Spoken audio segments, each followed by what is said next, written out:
तर अहिल्यानगरमधील श्रीगोंद्यामधील हा प्रकार आहे। संजीवन समाधी स्थळीच मंदिर उभारावं कमिटीसह ग्रामस्थ ही मागणी करतात। तर दुसरीकडे जीर्णोद्धाराला शेख मोहम्मद महाराजांचे वंशज अमीन शेख हे विरोध करतात। त्यामुळे हा वाद पेटण्याची चिन्ह आहे। जीर्णोद्धार होत नाही तोपर्यंत श्रीगोंदा बंद राहील अशी भूमिका ग्रामस्थांनी घेतली आहे।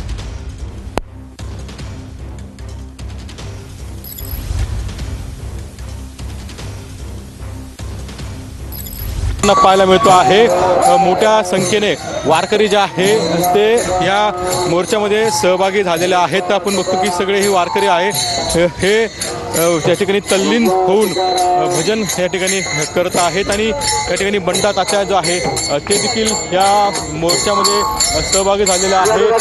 सगळे वारकरी जे आहेत ते ह्या मोर्चामध्ये आपल्याला बघायला मिळत आहे।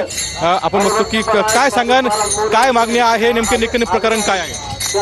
सद्गुरू संत शेख मोहम्मद महाराज यांनी वारकरी संप्रदायाचा प्रचार आणि प्रसार केला। भागवत धर्माचा स्वीकार करून त्यांनी जीवनभर वारकऱ्याची पताका खांद्यावर घेऊन ती पताका घेऊन त्यांनी पंढरीची वारी आणि समाजाला प्रबोधन आणि मार्गदर्शन करण्याचा प्रयत्न केला। त्या सद्गुरू संत शेख मोहम्मद महाराजांचा इतिहास बदलण्याचा प्रयत्न सुफी संत हजरत शेख मोहम्मद बाबा दरगाह ट्रस्ट नावाचं ट्रस्ट स्थापन करून अमीन शेख यांनी एक चुकीचा पायंडा पाडण्याचा आणि इतिहास बदलण्याचा जो प्रयत्न चालवलेला आहे तो प्रयत्न त्या ठिकाणी हाणून पाडण्यासाठी आणि हे दरगाह ट्रस्ट रद्द करण्यासाठी आणि संत शेख मोहम्मद महाराजाच्या मंदिराचा जीर्णोद्धार करण्यासाठी हा मोर्चा आहे।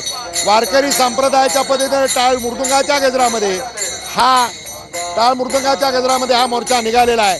तहसील कचेरी धरणे आंदोलन आणि बेमुदत गाव बंद याच्यासाठी केलेला आहे। आणि म्हणून दरगाह ट्रस्ट रद्द करणं आणि मंदिराचा जीर्णोद्धार होणं हे प्रायोरिटीने याच्यामध्ये मागणी आहे। आणि कोणत्याही परिस्थितीत दरगाह ट्रस्ट रद्द करून मंदिराचं निर्माण होईपर्यंत हे आंदोलन आता थांबणार नाही अशा प्रकारची भूमिका या ठिकाणी याच्यामध्ये घेण्यात आलेली आहे। निश्चित जोपर्यंत मार्ग निघत नाही किंवा निर्णय होत नाही तोपर्यंत हे आंदोलन सुरू राहील असा इशारा जो आहे गावकऱ्यांनी दिलेला आहे। आणि सगळं मोर्चा जो आहे तो तहसील कार्यालयावरती धडकणार आहे। आणि या मोर्चाची सुरुवात जी आहे ते श्रीगोंदा शहरातील बस स्थानकापासून सुरुवात झालेली आहे। आणि हा भव्य पताका हातात टाळ मृदुंग घेऊन हे सगळे वारकरी जे आहेत ते तहसील स्थानिक आंदोलन करताना दिसत आहेत। धन्यवाद या सविस्तर माहितीसाठी।